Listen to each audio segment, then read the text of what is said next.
That Sister Midnight was freaking artistically brilliant.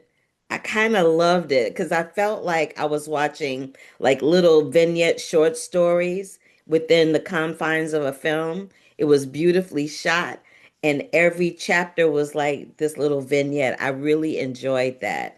I wanted to talk to you though, first and foremost, about the musical choices because I felt like the musical choices were their own character by themselves. Could you just speak to that for a second? Yeah. Music is my great love and my constant companion when I'm writing. And I don't think I can make a film without music being such a character within the films itself. And I love taking things which, traditionally people will tell you not to do and not to put together and juxtapose them. But like I'm a massive Howling Wolf fan, and to me, the blues is nocturnal. And to start the film on a train ride, and hear Howling Wolf, whether it's in India, it doesn't matter. I like this sort of collaging of culture and what that does, and to create a new context and to create new meaning and stuff. And yeah, I don't know if I answered that correctly, but yeah, music. Using music as a cultural collage medium within film is kind of what I'm doing. I kind of love how you said cultural collage, and I loved how you referred to Howling Wolf as a nocturnal, as that particular song is like a That nocturnal particular, piece. Yeah, I love that. I never even thought about that until you said it. That was brilliant. Like I said, it's a brilliant film. I loved it. Radhika, this is yet another bold choice for you characterization wise. What was it about Uma that spoke to you? I think she was Uma's free. Uma's curious like a child. There's something feral about her, like an animal.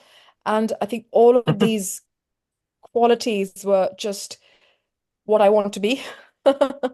So so I think when I read it, it just felt like a dream, and I really wanted Were to you, be that person. well, you executed her beautifully. So Uma isn't really, Thank you. I find that I'm I've been watching a lot of the films for the festival this year, and I find that the one through line for almost all of the films is that women in Indian culture as a wife, you're not given a manual on what that's supposed to look like. You're not given a manual on how you're supposed to run a household, how you're supposed to take care of yourself while taking care of your husband. And yet Uma finds a way to live life on her own terms without giving a hoot what anybody else thinks about that. How close are you to that? Because I heard you say that you're married, you have a husband. So how close Yeah. so how close are you to Uma, or are you and Uma like this?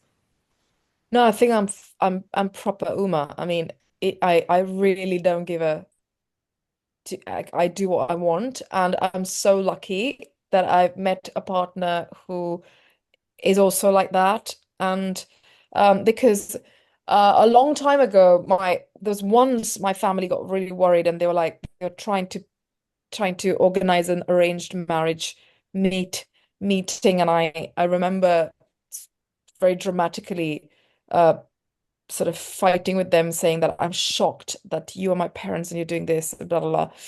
And they said that the way you behave, no one's gonna ever want to marry you.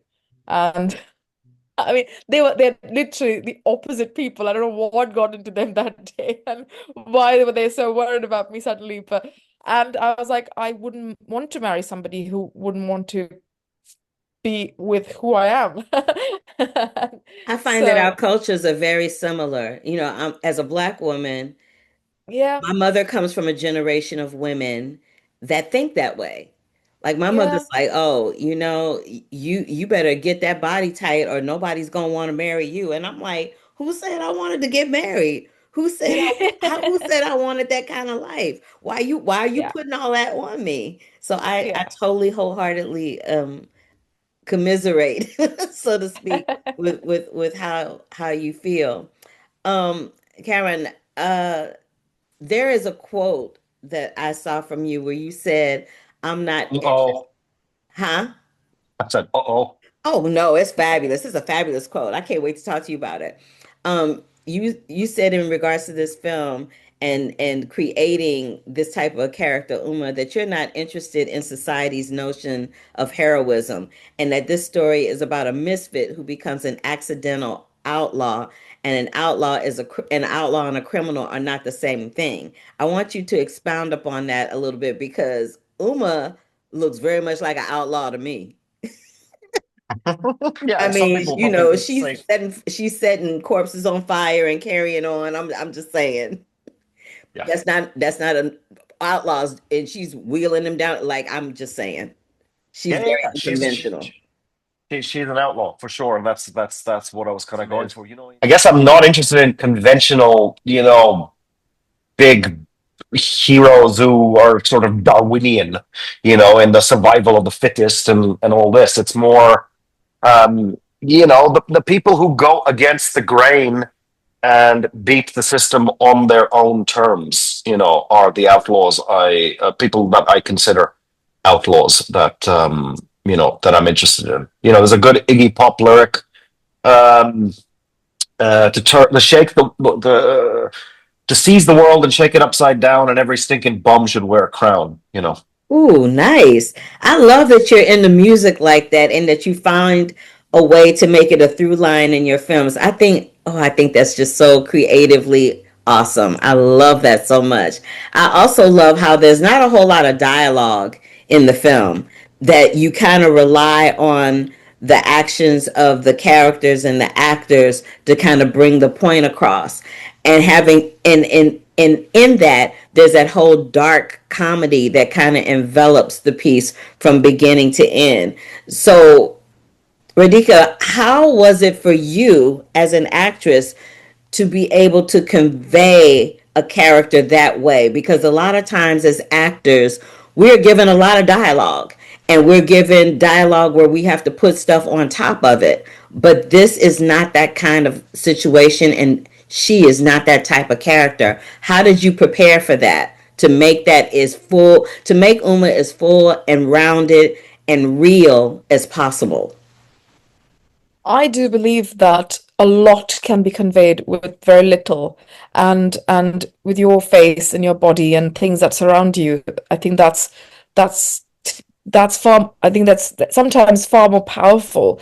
And in just today's material that we watch, it's always people are very scared to have this, and so most of the times you get a note that it needs to be expressed via dialogue. And so actors really don't get to get challenged enough, I think, and get the opportunity to really um, be in the moment and the character and find a way to convey. That's a challenge, and that's the fun part. Rather than just saying everything that I feel, then why do you need anything really, right? So I mean, you do, but you get my point. And so I was actually really happy, and I really believe, I know for a fact that Karan had to fight for for a lot of things, and to make this film the way he wanted to make it.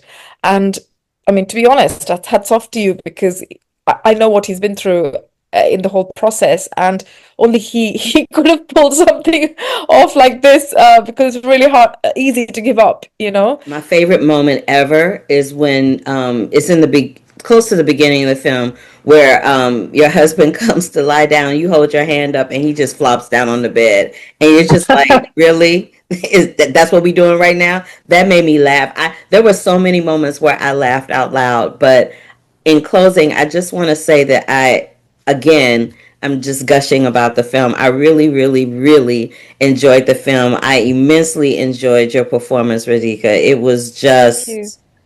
It was so yummy and layered and just all the things. And Karan, your filmmaking is so creatively off the cuff that I can't say enough about it. Thank you both for giving me your time Well, to thank you talk so about much, the film. Carla. I Thank you for your appreciate it. time. Hold up. Wait a minute.